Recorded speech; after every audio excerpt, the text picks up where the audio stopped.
religious traditions have divided us. Even within religions, we have subgroups and splinter groups, all playing the game of power. In fact, that version of how we practice our religions is rooted in how the ego dominates things. The problem is when I'm having my needs met and it works very well for me, and I say you should have your needs met the same way as I have mine met, and if you don't, I'm going to kill you.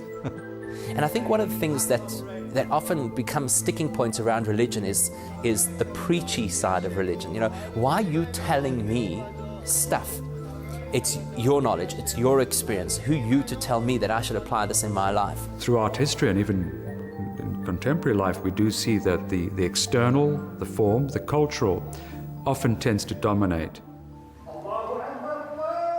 One must recognize that religion has served a purpose. What would we do without the Ten Commandments, without the great wisdom sayings of the prophets, of the Buddha? We need the different religions because they're meeting the needs of different people.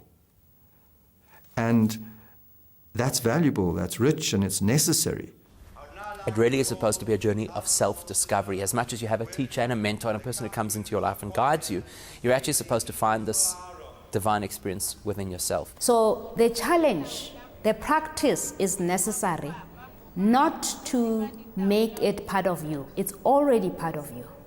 The practice is necessary to make it alive, to keep it alive in you all the time.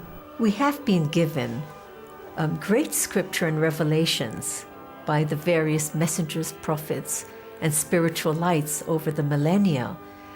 But it's not enough just to stand on their words and repeat it in rote memory, but to make it our own, to make it a lived teaching. And what will be truly valuable are the mystical experiences of what unconditional love is in our life, the mystical tradition of what bliss is in our life, the mystical tradition of how contentment is experienced.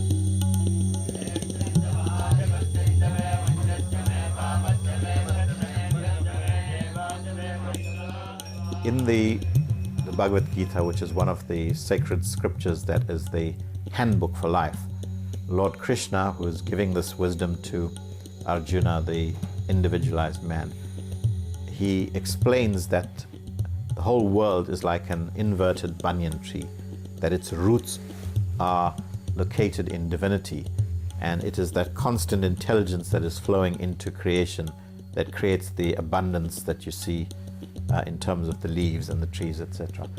So we engage the leaves and the branches and the trees, but the journey is to find our way back to the root, which is that divinity. And that's the constant impelling principle in all facets of Hinduism. It's how do you get back home? The Hindus understand that God as the infinite source and consciousness is called Paramatman, or sometimes the Brahman, the impersonal phenomenon that is that creative force, and that we are like sparks coming out of that flame. And our journey into the fields of matter have constricted that awareness and that knowingness that we are in fact the same being. And so the journey back is a kind of a reminding process. And so one of the driving pillars of the Hindu tradition that becomes fairly mystical is this constant search for this process called moksha. And moksha literally means the state of awareness where there is no disturbance in the awareness as to who we are.